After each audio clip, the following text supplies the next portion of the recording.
So here we have our Mini Cooper S Countryman Automatic on a 66 plate. I'm going to start off by showing you around the outside of the car, and then we'll hop in and run through some controls on the inside. But from the outside you can see it's a 5-door car with those lovely black alloy wheels which match the black roof and black mirror caps. We'll start off inside the boot and then work our way around the rest of the car from there. So as we approach the back of the car, you can see we have reversing sensors and twin tailpipes which are unique to the Cooper S. Plenty of boot space as well. We have 3 individually folding rear seats, and those rear seats will also slide forwards and backwards as 2 separate sections to either give you more rear passenger legroom or more boot space. And also, to increase the boot space, you can lift, and if you wish to, remove this tray section here.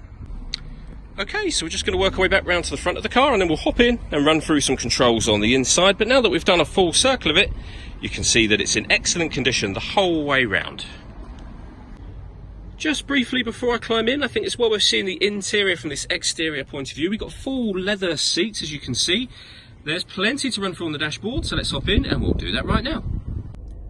Okay, so now that we're inside the car, we're going to start with the dials. We have the rev counter, as you can see, the digital readout for this speedometer, and then beneath that, the total miles for the car, which are only 18,380, so very low mileage for a 3-year-old car.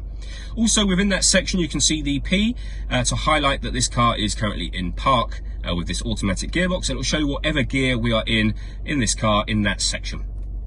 If we back out to the steering wheel, on the left-hand side, we have stereo controls, and on the right-hand side, we have cruise control. Also over on the left, we've got the phone controls. You can see the ability to answer the phone and use voice activation as well for your phone calls. And then we have these buttons just here. On the right and left-hand side, we have paddles. You can either press this section or pull this section to go up or down a gear manually, should you wish to. Working our way over into the center, we've got satellite navigation. This is Mini's media pack, which again was an option on this car along with the chili pack and the leather interior. But as I say, that means we've got satellite navigation, as you can see. Very easy system to use. And if you're interested in coming to see the car, I'd be happy to run through that with you in person. Beyond that, you can pair up your phone to make and receive phone calls. This is where you can access the radio for the car. And we have, as you can see, DAB, AM and FM radio all available to us. And if you're listening to your own music, you can do that also. You can either do that via the CD player, which you see indicated just there, or through a number of external devices. We have Bluetooth audio, USB inputs, and auxiliary input as well. So once you pair your phone, you can actually use the Bluetooth audio to stream your music wirelessly, as well as making and receiving phone calls. And it's important to know that all the movement I'm making up on this screen is all being done using this dial just here and the buttons directly above it. Really easy system to use, and as I said, I'd gladly run through that with you. We then have the fuel gauge just at the bottom here, and also a speedometer here to double up for that digital one that I showed you a moment ago. As we work our way down, we have the CD player, and then the climate control, which first of all you can turn on by adjusting the fan speed upwards, and you can keep going up should you wish to turn the fans up to whatever level you want them on.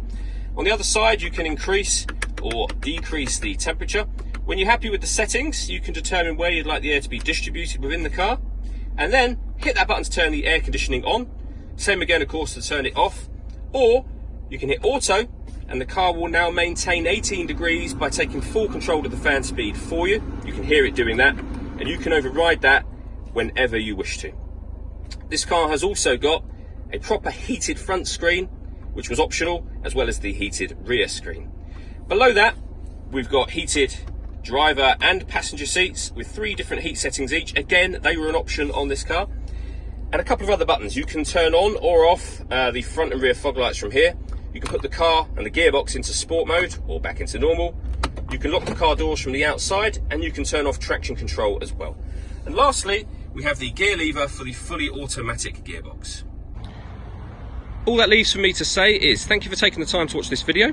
If you'd like to come and see the car for yourself in person and have a test drive, please feel free to give me a call. I'd love to hear from you soon.